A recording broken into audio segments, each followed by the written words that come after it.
नमस्कार। कृष्णाय वासुदेवाय हरे परमात्मने प्रणतः क्लेशनाशाय गोविंदाय नमो नमः। आप सभी को जय श्री राधे, जय श्री कृष्ण। पावन अश्विन माह के शुक्ल पक्ष की शरद पूर्णिमा की तिथि जो कि कल दिनांक 28 अक्टूबर 2023 को पड़ने वाली है और भारत की परंपरा में और इस वर्ष का अंतिम चंद्र ग्रहण जो कि कल पड़ने वाला है। ज्योतिष शास्त्र कहता है कि अगर सूर्य ग्रहण पड़ रहा हो तो दिन में पड़ेगा और सूर्य ग्रहण का सूतक सूर्य ग्रहण काल से 12 घंटे पूर्व लग जाता है। और वही ज्योतिष शास्त्र के अनुसार अगर हम देखें तो चंद्र ग्रहण की जो महिमा है, चंद्र ग्रहण के मोक्ष काल से 8 घंटे पूर्व चंद्र ग्रहण का सूतक आरंभ हो जाता है। तो रात्रि 1:05 से सूतक का जो मोक्ष काल का समय है वो आरंभ हो जाएगा। तो अगर हम रात को 1 बजे से ग्रहण की अवधि को माने तो ग्रहण के सूतक का जो समय रहेगा वो 4:05 से आरंभ होगा सायंकालीन सत्र में 28 तारीख को। और जो मोक्ष का समय है 2:44। मोक्ष को 3 भागों में बांटा गया है, उत्तम, मध्यम और लघु।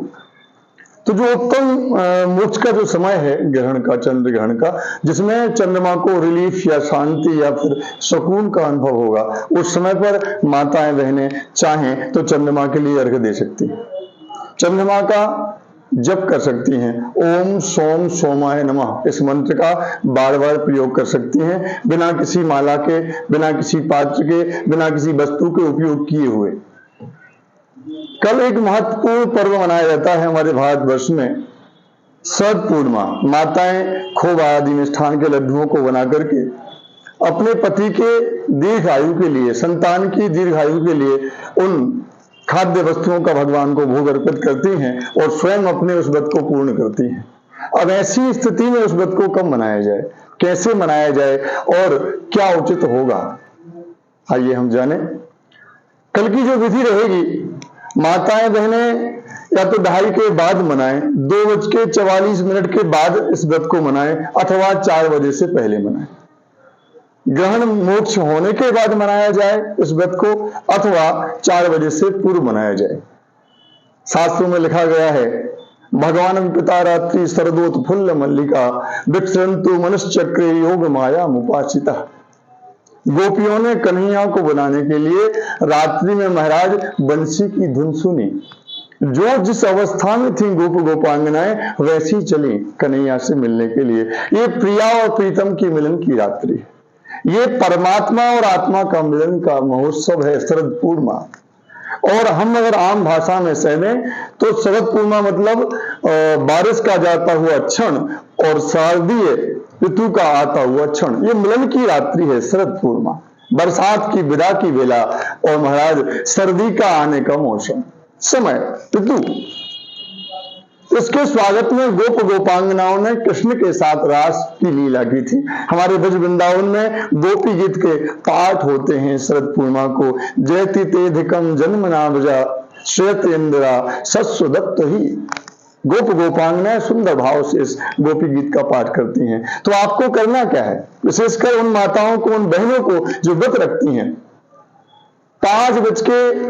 4:05 से पूर्व आप इस व्रत को पूर्ण कर लें। अथवा आप बहुत निष्ठावादी हैं कि रात में ही करना चाहिए तो 2:45 के बाद आप इस व्रत को करेंगे। कैसे करेंगे, कोई रोगी है, बाल है, वृद्ध है, वयोवृद्ध है, कोई गर्भिणी स्त्री है तो बाल और वृद्ध इन पर कोई सूतक का नियम लागू नहीं है। बाल और वृद्ध, ध्यान से सुनना। अगर कोई गर्भिणी महिला है, बहन बेटी है, वो गर्भ के काल में बाहर ना निकले, यानी कि सूतक के समय से 4:05 से लेकर के 2:45 तक वो घर में 4 दीवाली के अंदर रहे। उसका प्रभाव क्या होगा, उस संतान पर ग्रहण दोष नहीं लगेगा। अगर वो गलती कर बैठती है तो चंद्रमा का पूजन करके चंद्रमा से प्रार्थना करे कि प्रभु हमारे बालक की दीर्घायु।